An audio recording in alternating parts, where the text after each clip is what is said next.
Alright everyone, welcome to episode 1 of the Strength Project. My name is Dan. And I am Mick. So we said why would we start up the Strength Project? It's something I wanted to do for a long time. I would love to do a podcast of some sort, but I didn't know really what I wanted to do.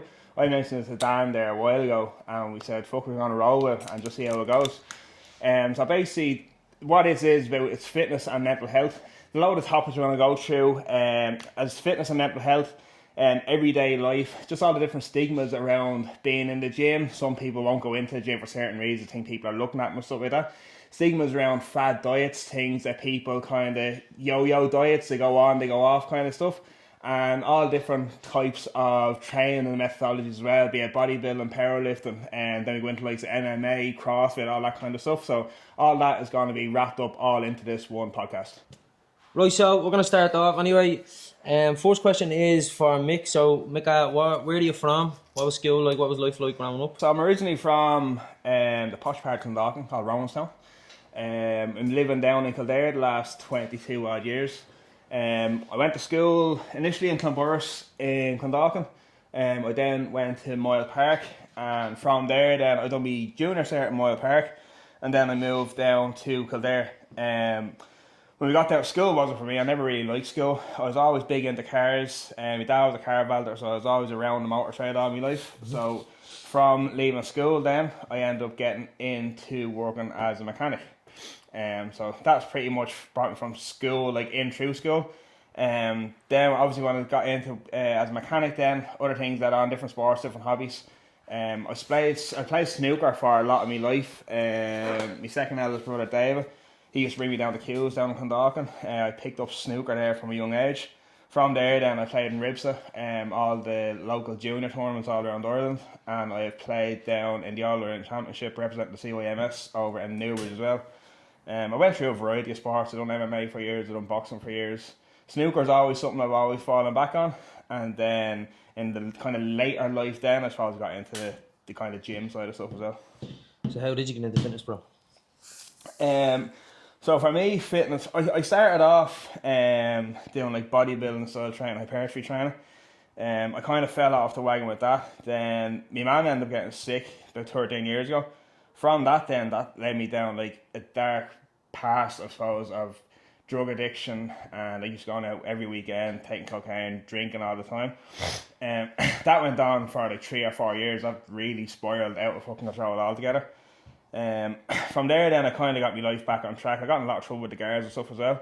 Got my life back on track then, and at this stage I was very big. I was about 28 stone.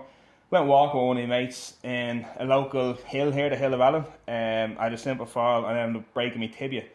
And from that then, obviously, I was out of work for 3 months. I couldn't do a whole lot, so I ended up putting on a bit more weight in the meantime. And strange enough, where we're doing this podcast now, this is where I kind of started. Like, I was 28 stone. Near enough precisely where I'm sitting now is where my treadmill used to be. I took the TV down out of my room. I used to be on the treadmill here every single day. If I wanted to watch telly, I was down here on the treadmill. Over the course of 10 months, I'd say I've probably done over 1,000 hours of cardio. I went from 27 stone, 28 stone, down to around 13 stone in the space of 10 months. That in turn then led me into wanting to help other people. I knew I could do it, and the big change I had in my life, both mentally and physically. I went into done the course down with Image Fitness, became a qualified personal trainer and gym instructor through them. That then led me into different gyms around Dublin. I was FlyFit, I was a PT in FlyFit in Stillorgan. I went into duty manager then in FlyFit in Dundrum, and then that led me to where I am now in HD Fitness down in Blessing. Amazing, bro. Mate just says our life story off the bat. Boom. I'm breaking myself. Anyway, on to the next one. Now, wrapping that back up, Mika. So, you were saying you struggled with your weight. Did you struggle with your weight as a kid, as a young kid? When you went in primary school, as a young fella? Yeah, I was always kind of big, but then I was always into sports. But like where I'm from in Clondalkin, it's quite a rough neck of the woods. So my man dad wouldn't really let me out for fear of fucking hanging around with the wrong people or whatever, and getting into the wrong things. But it fucking happened anyway, and I moved down here. But yeah, I was always kind of big as a child. I'd done kickboxing. Primary and school, stuff. bro. You were Yeah, big yeah, in going through primary school. I was never fucking small. Like I never remember being thin around and growing up. I was always a big child growing up. Yeah. Yeah. Is that from eating habits? Is that from? Yeah, I think it was more so boredom. Like I was coming home from school, and like, I was coming home from school, just having me dinner, going up playing the PlayStation out and just sucking, just eating shit really. Shit. And it wasn't the fact my man and dad were feeding me shit. It was just I was going down and getting crisps and biscuits and bars and whatever the fuck else was there. Yeah. And did that go into like that was primary school you were saying? Yeah, Yeah, that was primary school. And did that spill into then secondary? Into your... In secondary, I started getting into playing a bit of sports. I played a bit of guitar and stuff in school as well. As I said, I was never thin, but yeah, as I grew up, I did lose a bit of weight. Right. How did you lose weight when you were young? It was just through being active, I suppose. Like I've done a lot of sports. I played guitar and stuff. I done kickboxing and stuff like that. So I was in martial arts. I was always active. But again, if I wasn't as active as I was, I probably would have been a hell of a lot bigger than what I was. And then when you were a teenager, like becoming a man, then about 18 and all that crack, did it just continue into that? I suppose in around that time, then I started driving. So obviously, you start driving a lot more freedom. So what age you were driving? 17. 17 straight away. So yeah, like you have the freedom of driving. You can go and do whatever you want. So I was going out with McDonald's, getting drive-throughs, staying out with Lawler, just eating shit all the time. Yeah. And then, what age were you then when you started partying and all that crap? Partying probably around 21, 22 or so, and then going into the side like taking coke and all that probably around 23, 24. Did the drink lead to the coke? Do you know why some people say like it's a? Oh yeah, it definitely did. Yeah, because there's nothing against me mates that was hanging around. Like everyone kind of done it, and I was someone to give it, here, try that or whatever, and you try it once, and you're going out and you're having a few bumps off someone, then it's turns into getting your own bag. Then a gram isn't enough, then 2 grams isn't enough, then you're getting an 8, and it was just a vicious fucking circle now. Yeah, I suppose like it just gets hold of you that way, doesn't it? Yeah. And then fitness wise, so like you were saying, you were here. Roll it back there again, there, bro. So you were, what age were you when you decided then, no, fuck this, I'm not doing this anymore. I'm gonna you had a treadmill on here. That was 5 or 6 years ago. So I got in trouble with the guards and stuff. And the first time I got in trouble, I got in a lot of trouble about 5 years ago. So I just completely disconnected from anyone that I was hanging around with at that time. And I just turned into a recluse. Like I was going to work, I was coming home, and even at the time when I was in work, I was a courier as well. So I was out on the road eating shit as well. So I think when I broke my tibia, it was kind of a blessing in disguise because I knew like you shouldn't be fucking breaking your tibia on a simple fall. So it was kind of a blessing in disguise that it happened, and that's when I just went flat out training. Initially, I wanted to race motorbikes. So behind one of them was there's a pillar. I had bought a race suit. I had a race suit hanging on that. I bought an SV650 production twin. As you know me, I don't go fucking half to that, and I just went balls out with it. So I just bought everything. I had an SV650 production twin race bike, and that was my goal. Like the race suit was on the wall, and every time I came in and got on the treadmill, I was just looking at that race suit, trying to fit into that race suit. Right. So I was in here. The guys coming in here before I went to work. I was coming in here after I went to work. I'd done an unhealthy amount of cardio. To get to it, yeah. You said that was about 5 years ago? Yeah, 5 or 6 years ago. So probably 6 years ago. So I would have been 30. Yeah, I would have been just gone. I would have been 29 gone on 30. I'm 36 now, so. Right. And then you would have been what? 29 gone 29. on 30. So up until that point, man, were you into fitness? Like, were you still heavy up until that point? Like, did you get really heavy in? I know you kind of, when you're that size, you kind of come up and down a lot. Did you get really heavy in your 20s and then maintain it all until you about hit 29, 30? Or was it like? No, my weight kind of always fluctuated. So I've done boxing for a long time as well, so I lost a lot of weight then. And then I went into powerlifting, and powerlifting just destroyed me. Like I'm suffering now again from rotator cuff injury from the same fucking thing I heard in the first place. Just heavy benching, and yeah, benching by myself, being a fucking idiot, putting too much weight on the bar, and I ended up doing rotator cuff. So, like powerlifting for me at the time, that was me training, and then fucking never took any consideration of cardio around. So when I done that end, that's it. I just stopped going to the gym, and then I was just eating shit all the time. Right. And then it led you up till about 29, 30. You said fuck that. And then what made you get into it? Like you were obviously here in the garage on the treadmill and all, but How much weight did you lose from there? So you were what weight I were was you? about 27, 28 stone. Right. In the space of 10 months, 27 stone I think it was, in the space of 10 months I dropped 10 stones. I went down to 17 stone. 17 stone. As an unhealthy amount of cardio and something that I'd never advise anyone else to do. You done an unhealthy amount, you said? Yeah, I done way too much cardio. Like I was doing probably 5 or 6 hours cardio a day. Right. Like on a Saturday, my day, like I wouldn't do anything on a Saturday. Telly would be out here, so I'd just come out and turn on the telly, and I'd be on the treadmill. I could be on the treadmill for like 8 hours on Saturday or something, just fucking walking, looking at telly. I done keto as well, which I fucking definitely wouldn't recommend. So I cut out all carbs, and that kind of had an adverse effect then. It was just kind of one extreme to the other, was it? Yeah. Like I was cutting out carbs and I was doing a ridiculous amount of cardio as well. Right, okay. And it's again, I suppose this kind of leads around to one of the other topics we're going on to, like the stigma of going into a gym. I see myself as being big, and like I think I'd be walking into a gym and everyone be fucking looking at me, and it's not the case at all. No one could give a fuck if you're in the gym or not. They're in doing their own thing. They don't care if you're 50 stone. They don't care if you're no top on. They don't care. They just there to do their own thing. Yeah, absolutely, 100%. 100%. Well, that's good, man. It's good you led you up to this point now, and then. How long are you doing fitness now? How long are you actually working in fitness now? 2 years this September I would have qualified. Sorry, 2 years this September I started working. I started working first of all, as I said, Fly Fitness to Lorgan in September. So what were you doing before that point? So rolling back, before you got into fitness, you were doing what, Korean? Yeah, so the career for 4 years, place up in Dublin. And again, it's driving around, it's doing ridiculous hours, 60, 70 hours a day. And like you're eating on the go all the time, you're eating delis, you're eating chippers, you're fucking down in Cork or something on a Friday at 6 o'clock in the evening, just getting chippers on the way home. So you just whacking people over, bro. Yeah. It's literally just going, it's like going from one stop to the next, like just getting food. So I was a courier for 4 years. You was blasting it everywhere, bro. Whatever you need, whatever you get it, man. It's like pure gluttony, though, isn't it? It gets a hold of you, man. Like you walk into the shop for a drink, before you know it, you're fucking walking out with a fucking cake, you know? full Black Forest there, and a fucking had a coat. Black Forest in the left pocket. No, the Mars bars in your right pocket. Oh, stop. The courier for 4 years. Then coming near the end of that is when I decided to get into fitness. That would have been, what year are we now? 25, 24, 23.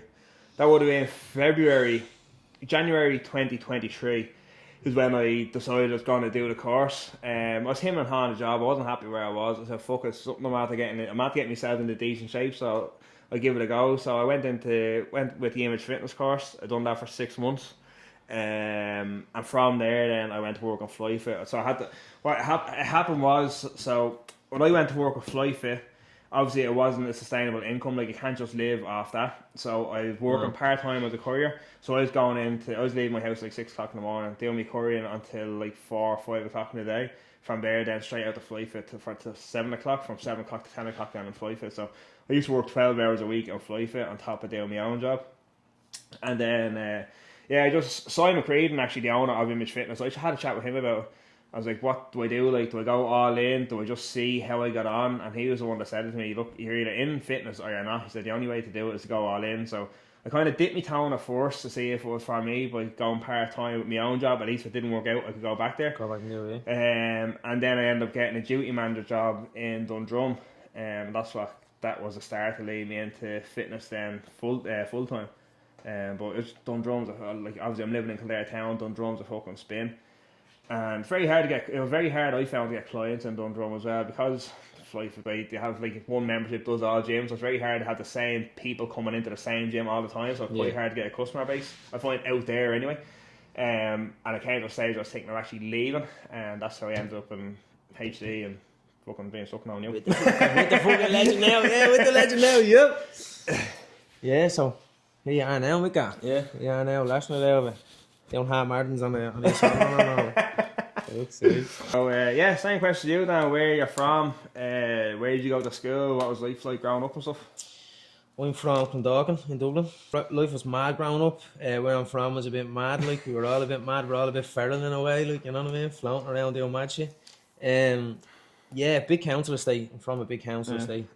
Like I said back then, I was born in '94. Back then, council estates were mad. Like growing up in, you know.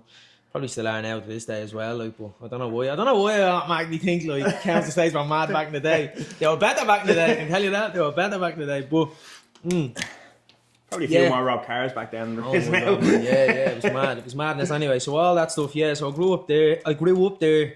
I then moved out there when I was about 15.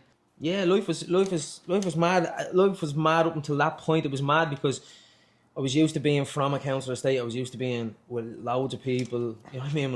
You know, probably yourself, coming man. out of here, not knowing fucking anyone. Yeah, like yourself. Like it's like, you know, you go around with like there's groups around there, man. Like, you know what I mean? Like, I don't see it much around here. No. I never did. Even when I came down first, it's like when you're growing up in an estate like that, man. It's like there's groups like just 10, 20 years. Yeah, around here, like you only see like one or two lads. Do you know what I mean? Here, like, you so don't see groups. Yeah. So I went from you know, going around like that till I was about 15, and then like that didn't know anybody, man. New school, all that kind of crack. Like, you know, just the environment that you're placed in, I suppose. Like when you're in that type of environment, it just I don't know, it breeds madness when you're a young fella as well. You know yourself. If you look back at it now, I'm the same myself. Like the people we hung around with up in Dublin, they're either dead or locked up. A lot of people, yeah. A lot of people are, sadly. Strung out. Or on the a lot of streets, people are strung out on the streets, you know what I mean? Yeah, it's sad in a way, like, it's sad. It is for sure. So yeah, I moved down when I was 15. I was held back a year. Finished school there. School, man. I always hated school.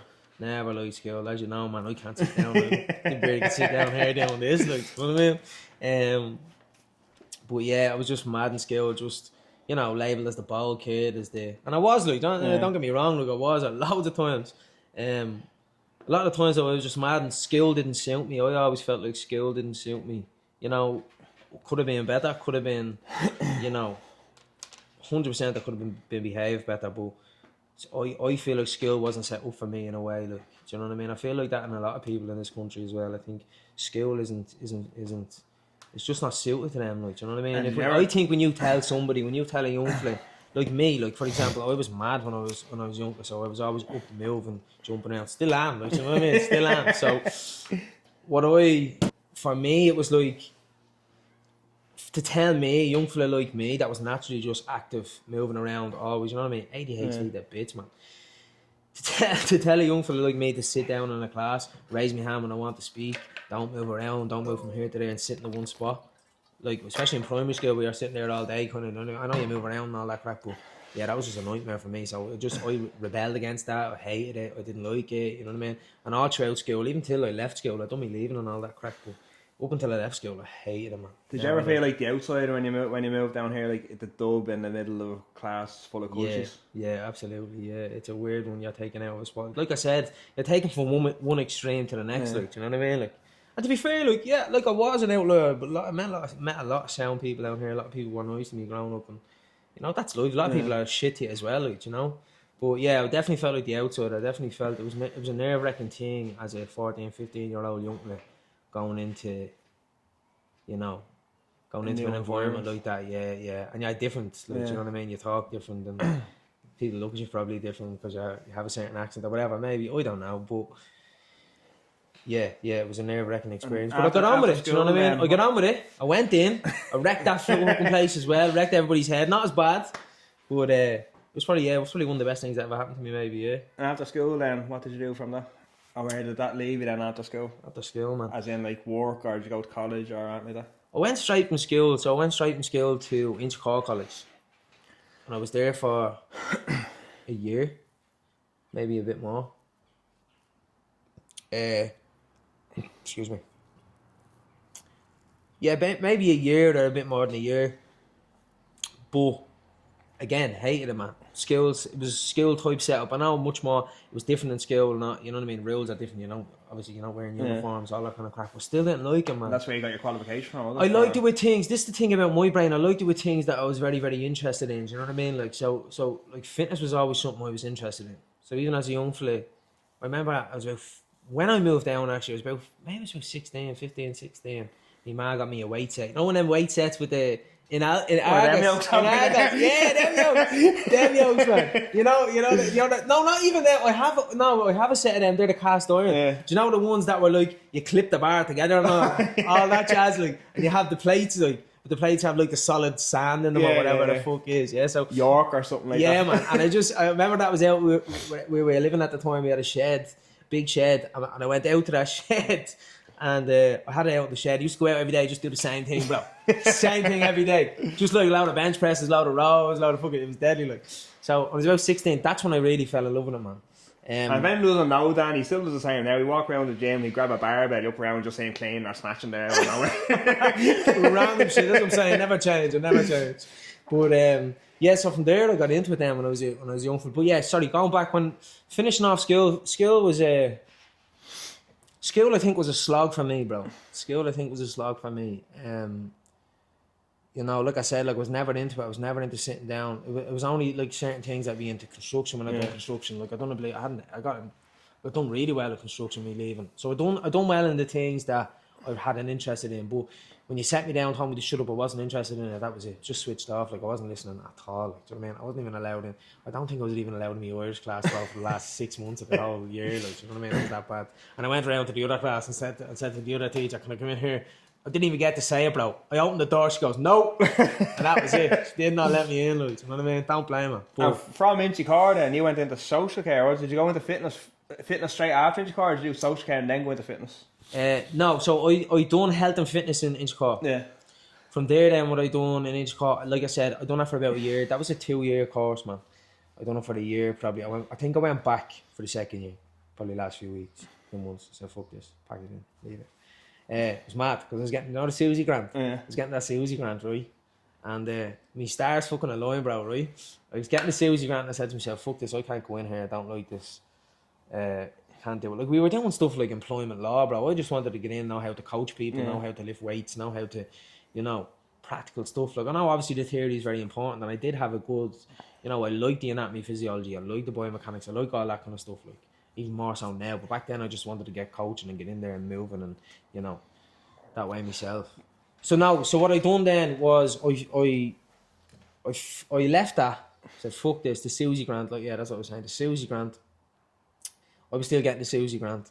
It was literally, bro, enough to pay for, there was a course going in Newbridge at the time, fitness instruction and personal training course, both wrapped in the one. Leinster College, wasn't it? What? Leinster College, is that it? Leinster? Leinster College in... No, it wasn't, bro. It was on the main street in Newbridge. It was where, do you know Raw Coffee is now? Yeah, it was up there, bro. It was up on the oak. It was like do you know what it was, bro? It was like a holistic kind of place that they then added, they brought in people, external people, and they, like tutors and stuff like that. And they ran personal training and fitness instruction. So I done that there, man. When my Susie grant perfectly aligned with that, like I was getting the monthly installments up until the last installment I had to pay on that, bro. Because I hadn't a fucking penny. Do you know what I mean? I hadn't a penny, so I left that and that lined up, and I ended up getting that.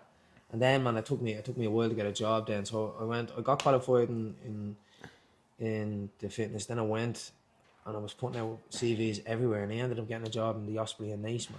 So I worked in that gym for a while then, you know. Worked in that gym for probably about 5 years. Left that. Why did I leave that? I left that, man. Or did you run around COVID at the time, wasn't it? Just before, yeah. It was probably a bit it was just before. Yeah, it was just before. I left the gym, yeah. I left that, bro, because it was a leisure centre, man. So it was like a lot of les mills. It was a lot of, you know, pure TRX classes, all that kind of stuff. Real commercialised kind of stuff. And I liked it for a while. I never liked the Les Mills and all that crack, bro. Doing about 1,000 squats in the leg, you know, fuck all that.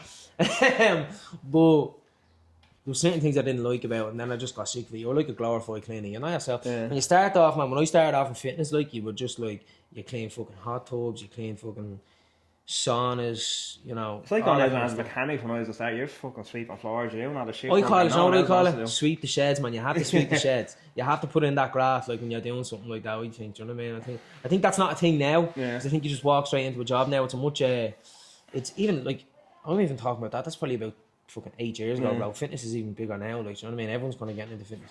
But back then, it was like, I call it sweeping the sheds, man. You had to get in there and fucking, you know, you had to do that shit to kind of get through it, like, you know what I mean? Had PTs going there and all that kind of crack.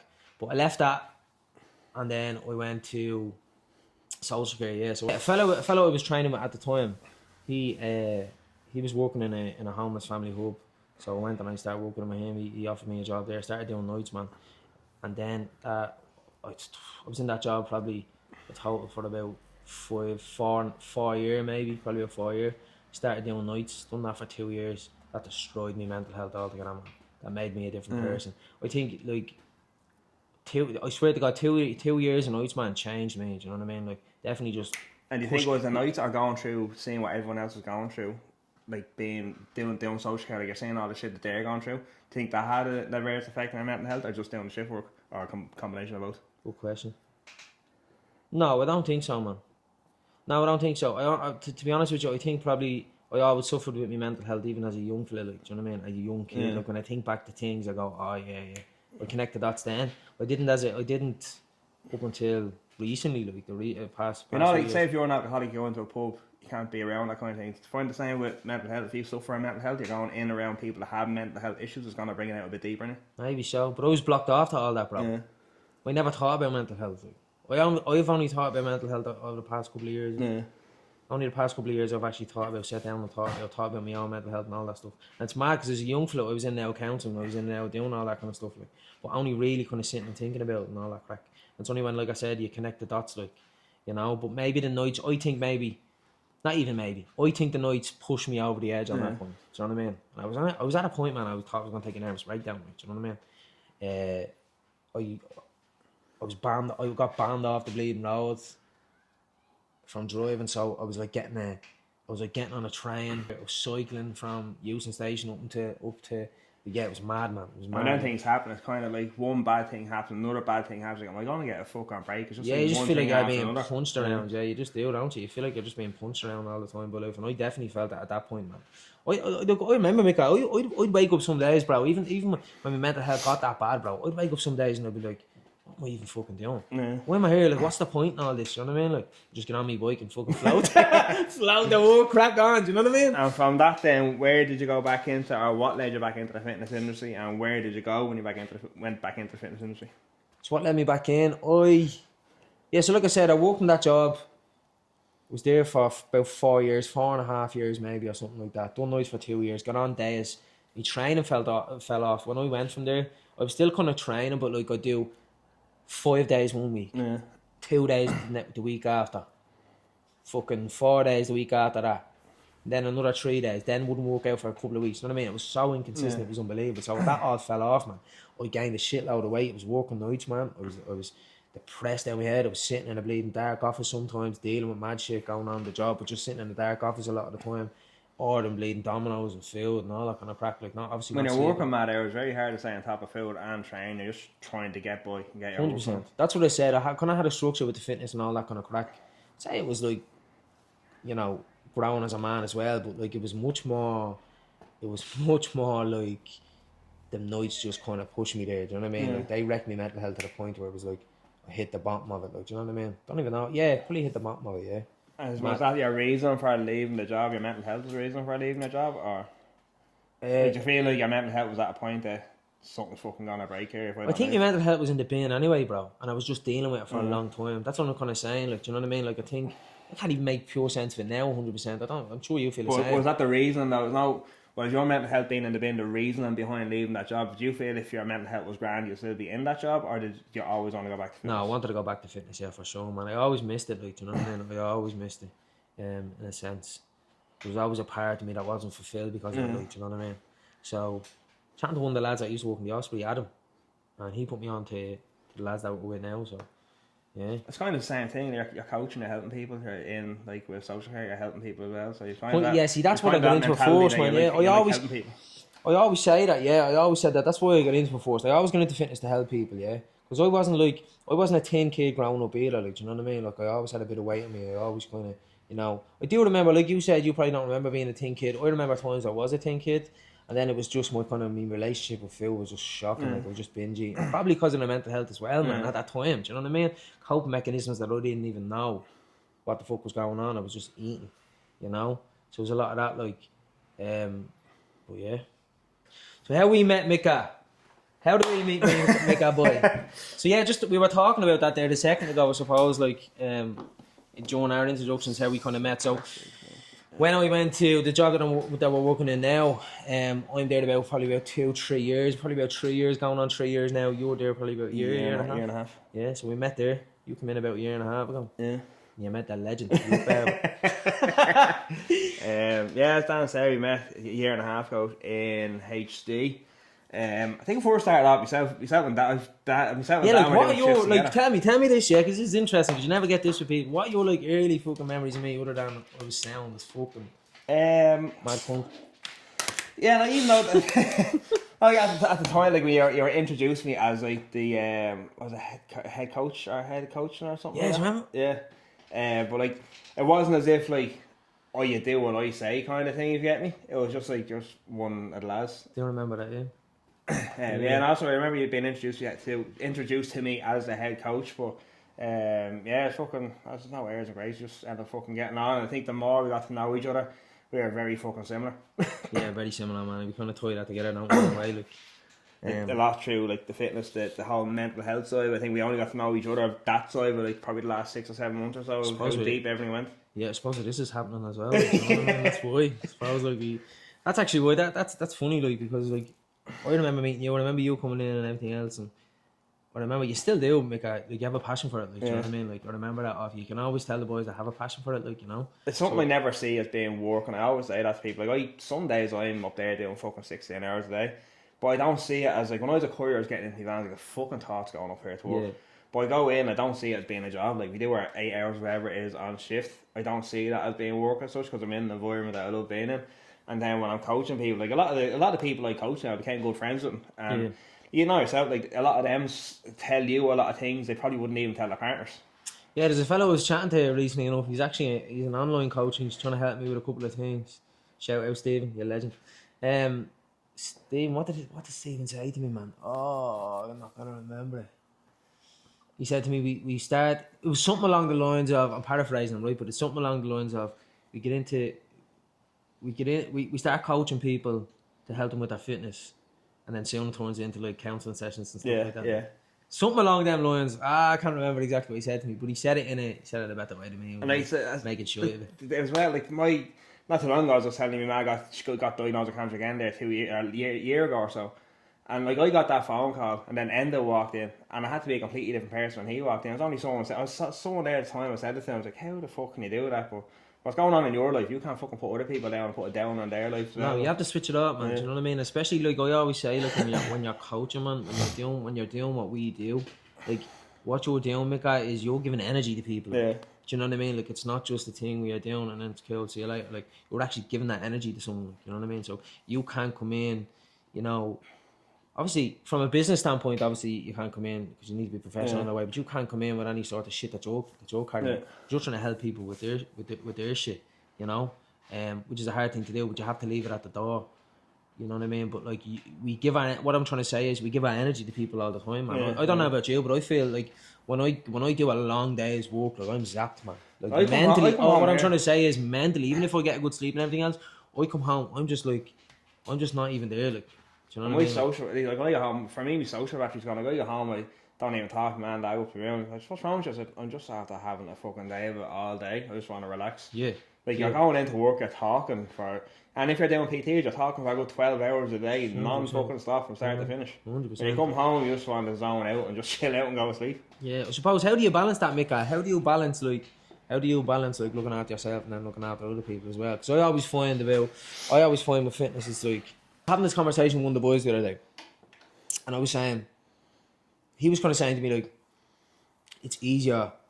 Isn't it easier to like train everything else because that's what you do? Like you're in the gym all the time and everything else. And I was trying to explain to him. He didn't kind of get it, but I was trying to explain to him in a way where like you're in a gym all day long, man. You're coaching people. You're in that setting all day long. The last thing you want to do after a 10-hour shift is stay there and do more. Stay there and do 2 hours for yourself. And especially because it's yourself, because that's what we kind of do. We tend to do that, don't we? Like we look after other people. My trainer went down the fucking Swanee there just at Christmas. I kind of went in a bit of a bender, not a straight bender. I was about to start going out drinking again. You're not a bender, that the talk about taking Charlie, you know. It's been out a bender. Everyone's thinking you're out that fucking going out. What happened was I ended up going out over Christmas. I enjoyed that social life again. Like I spent literally a year of not drinking and just flat out training.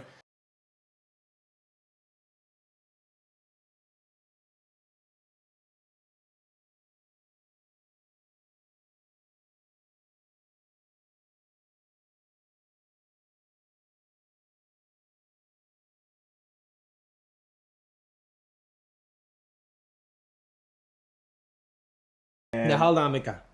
Your problem here is there now, bro. You get a taste of something, that's it. You're off the races. That's the thing. No matter what it is, bro. No matter what it is. It's not, and that's why I'm after putting a lot of money back into shed again. Like after getting that assault run and all.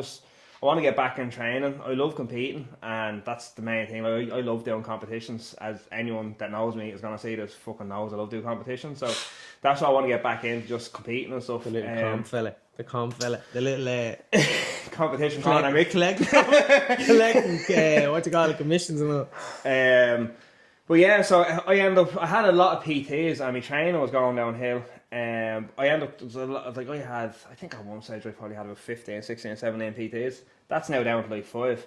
It's sustainable and I can do my own training and I'm not in the gym 24 hours a day. Yeah, you're kind of trying to find a balance, Mick. Yeah, because like if you find balance hard, bro. Don't lie, you can find balance hard. Yeah. You know what I mean? Like it's either full whack or it's nothing. Like, as well as that, like obviously we live in Kildare, we work in Bleston. If we're doing like our 8-hour shift and then we have like 2 hours to spare before we have another PT, I'm not going to come home for 2 hours. It's going to take me half an hour to get home. I'm going to be home for an hour and going back up. As well as like just getting an hour home is also wasting diesel. So it's very hard to try, because obviously you're working unsociable hours. You're working around when people don't work.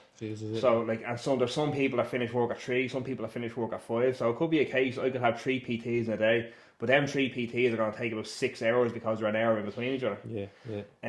So yeah, it's just trying to find balance of doing your own training and doing your PTs as well. But at the start, I was like, go on to do, and one of the lads up in Flyfit, Kev, I said to him at the start, I'd love to have like 50 sessions or 40 sessions of PT a week, which I nearly went up to that at one stage, but it's not worth it. The money is great, but what use is money to you? Like when you can't do your own training, you're not eating right. You're eating like when I was doing PTs up in Bleston, I was going down to Murphy's for food. I was going into the West for food. I spent about €200 a week just on eating out. And like that's essentially 4 PTs I may as well not do. So why not just cut off them 4 PTs and not have to worry about that? Yeah, 100%. You kind of found a balance with it, man.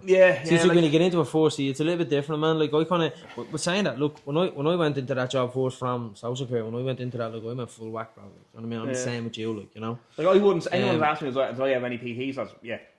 But I suppose what I'm trying to say is like your passion is like sky high as well because you're only in the industry as well. Yeah. Like, and like I said to you when I met you first, like you could always tell you're a passionate cat. Like, you know, I always find like I gravitate towards people like that because I share more interest in everything with people like that. But I could always see that passion with you. But a lot of that time you apply that passion to trying to help everybody, trying to take on. You know what I mean? Not even just.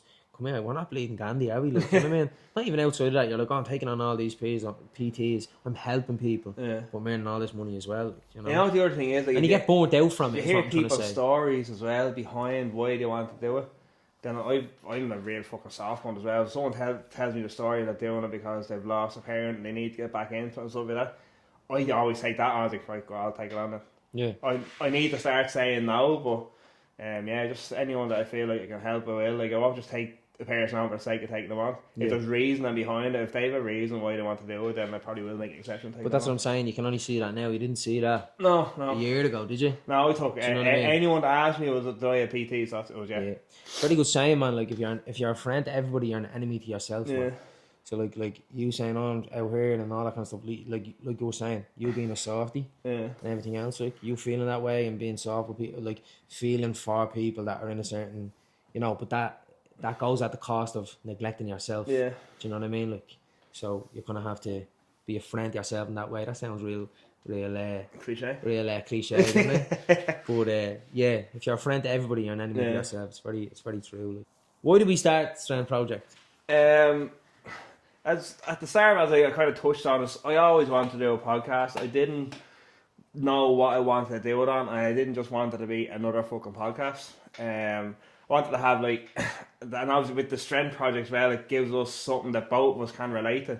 Strength meaning as in strong, you can move weight, but strength also meaning your mind. Like, so for me, mental health is a big thing, and obviously training helps your mental health. So so that's why we kind of chose the Strength Project as the name. We had a few names we were knocking around with, but strength having that double barrel meaning of like your mental toughness of strength and then your physical strength as well. Suppose you have strength and then you have all the things on it. So you're talking about physical strength, mental strength.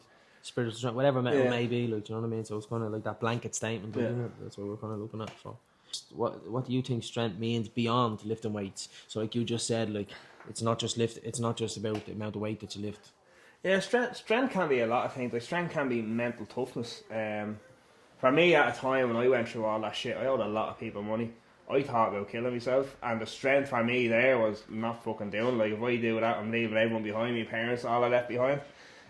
So yeah, that took a lot of strength for me not to do it. I was like, there's an easy way out of this. So I just do that. I won't have to worry about this anymore. I'm not going to be getting phone calls. I'm not going to be getting death threats fucking every day through text messages. And that's what strength. That's what like mental strength means for me, is just being able to overcome something that you think is you can't overcome.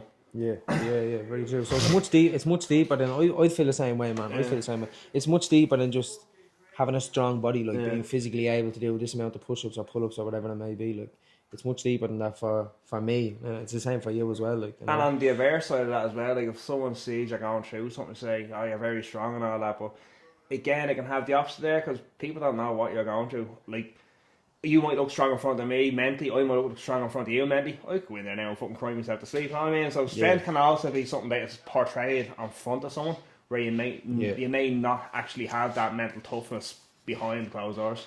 Yeah, pretty true. How do you, here's a good one for you, so you go into the gym to do your body, you go into the gym to get stronger like for your body. I know obviously being in the gym, doing certain workouts, doing whatever is good for your mental strength as well.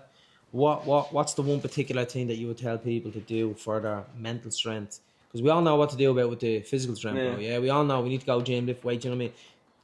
You know, we know what we need to do. I think a lot of people are lost when it comes to, they don't know what to do when it comes to their mental strength. So what's the one kind of thing or one piece of advice you'd give to someone like that about mental strength, or what exercise or...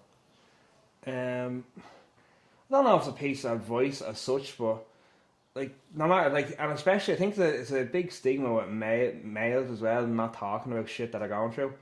Like no matter what you're going through, there's always someone going through something similar, and there's always people to talk to as well. So if you don't think you're fucking strong enough to get through to someone, like obviously there's a lot of fucking people you can call and stuff as well, Samaritans and all that, but like there's a lot.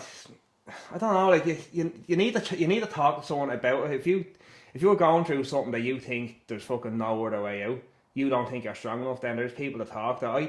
For me, myself, mine is training. Like the only thing I can do is train to get over that. It's like that hour when you don't have to fucking think about what's going on in your life, bar training.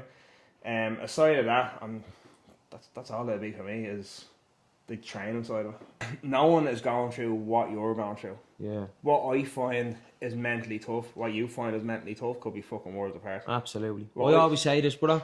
You can drown in a little pool out your back there, or you can drown in the Atlantic Ocean. It doesn't matter. The result is still the same. Yeah. You know what I mean? And like a lot of people say, don't, like, other people have worse problems, which I think is a fucking horrible thing to say to someone.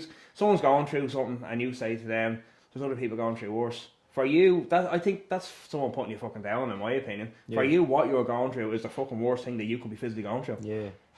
Like, you can't blanket everyone with that someone else is going through something. No, 100% you can't. No, definitely not. What might be minor to me could be the fucking near the end of the world to you, and vice versa. Like, everyone goes through different things, and they have different ways of going through different things. Yeah. 100 burpees for time. 100 burpees for time.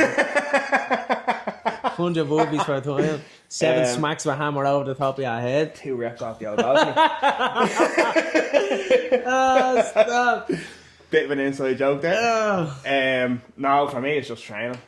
Keeping yourself busy. Keeping yourself busy. Like, I always need a challenge, and like that's with the half marathon done there a few weeks. So I need to be challenged all the time. Like I don't see a point in endless. Like, everyone's different, but I don't see a point in just going to the gym every day and training for the sake of training. There has to be some kind of goal that I work to. Yeah. And this is why I love competitions. And everyone thought I was fucking mad to do the half marathon, which I was fucking mad to do. But anyway, it was a challenge for me. Like, the most I ever ran before that was like 13k. I only ran 5k's the whole way up to that, and it was a challenge for me to get through that. So you need to be challenged on something as well. Yeah, I think not a lot of people are set up like that. No. I think it's about just getting a routine going for yourself. You know what I mean? It's like a mental fortitude you need to have as well to do that kind of stuff. As I said, not a lot of people are going to go out and say, and not a lot of people run a half marathon. yeah, exactly. For 4 weeks to go and all, like, never done, and no volume of running at all. Yeah, mad thing. Right, so that's a lot of about us, who we are. As the first episode was just us going through who we are, our background, how we grew up, what was life like growing up, what got us into the fitness industry, what kind of training and stuff we do now. We have got a few guests lined up that we are going to bring in over the next while, some very interesting people. Very interesting. But myself and Dan have done a few quick fire questions for each other. Neither of us know what the other person has. So, right, first one, pretty simple. Monster or coffee? Oh. Oh. Shit. Coffee. Would you rather a leg for your arms or your arms for your legs? Say that again?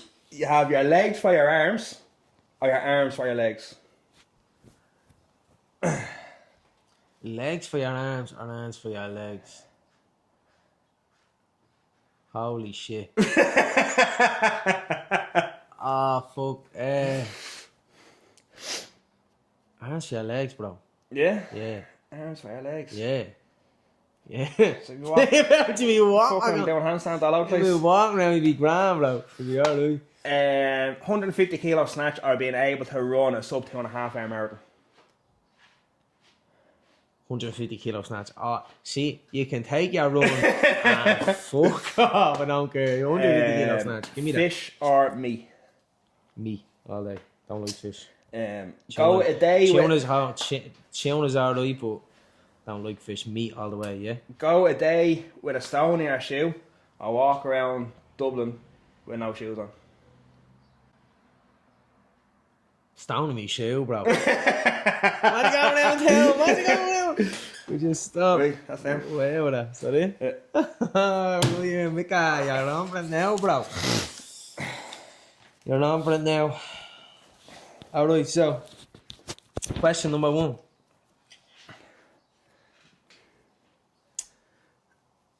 An efficient rower or runner? Who survives a zombie apocalypse? Who survives a zombie apocalypse, man? Be honest. Just for everyone that's out there, yeah? Mick is doing all his cardio and his conditioning running, and I'm doing mine rowing. So, Well, if you're rowing on fucking concrete, you're not going to get very far. If you're running on concrete, you're going to get away from them. yeah, but that does not hold because you think about it, you're using your little legs running, yeah? Running like a little mad thing up the road, yeah? You're rowing, man. Your posterior chain, everything is switched on. Imagine you, a really efficient rower, yeah? And a really efficient runner. Who has a stronger body, bro? As in, like, when a zombie runs towards you, give him a little hook and all, like, who's going, come on. I'm sure Kipchoge would run away from a zombie fairly quick. Oh no, fast, bro. That's fast. What's your fucking answer? I'd say runner. Of course, yeah. That's biased. Loud of bollocks. Anyway, number 2. Would you rather fight 1 horse-sized duck or 100-sized duck? 100 duck. Fuck! Hold on. Would you rather fight 1 horse-sized duck or 100 duck-sized horses? 100 duck-sized horses. I'd go with the duck-sized horses. Fucking 100 of them, bro. A horse-sized duck. They all got they peck the head off you. Like, imagine a horse that's a fucking duck. They all fucking coming at the beak at you. No. I'm taking fucking duck-sized horses. What is it? A 1 duck-sized horse? No, I'm taking the duck-sized horses. No, horses. Yeah, I'm all over the gaff here. Hold I'm on. taking 100 smaller yokes. My own question, I'm all over the gaff. Say again? The horse-sized duck is a fucking big duck. Yeah. But a duck-sized horse is a lot of small horses. Yeah, but there's 100 of them, bro. Yeah, she kick them around. Yeah. Hey, fuck you up, bro. 100 of them. No, I go with a duck-sized horse. Right. We'll agree to disagree, yeah, bro. I don't know, like, yeah, we'll agree to Fucking disagree. horse-sized duck's a big old fucking duck. Are you on it? Crack at that one, innit? Deadly, yo. Right, number 3. If you were a movement, as in training, exercise, and movement. If you were a movement, what one would you be? Clean jerk. What? Clean jerk. Clean and jerk? Yeah. Why? anyone can clean, Yeah. but it takes a lot of overhead stability and stuff, and a lot of training to be able to jerk. Like I can clean heavy. I can't fucking jerk heavy. So you're saying like you're a legend, like? Yeah. I can clean. Interesting. I can clean 105, 110. I can't put that out of my head though. I'm sure I can with a bit of practice, but. We're doing this podcast, right? We're gonna wrap all this up. Yeah, we're in Mick, guys. James is gonna load a load of weight onto that and crucify himself. Number 4. If you can make one gym rule illegal, what would it be? Illegal, bro. Like in the CCJ, like if you commit. So if they do something, Oh yeah, like you're up. not fucking putting your plates back. That's it. Yeah. That's it. Yeah. Not putting our plates back is something I fucking hate. Yeah, but mate, you're one of them that just goes around. You like all the yellows where the yellows are now. I'm not that bad now, but just fucking Fuck take. off, mate. You're still way out of that, man. You walk and all the yellows had to be on. I do what? I'm in the gym doing my PT. You're the other side doing your PT. I put a weight back in the bleeding out and you're giving out to me about it. So I'm not that bad now, he says. Just putting weights back is it's a highly skilled movement in the gym. It is a high skill. I will agree.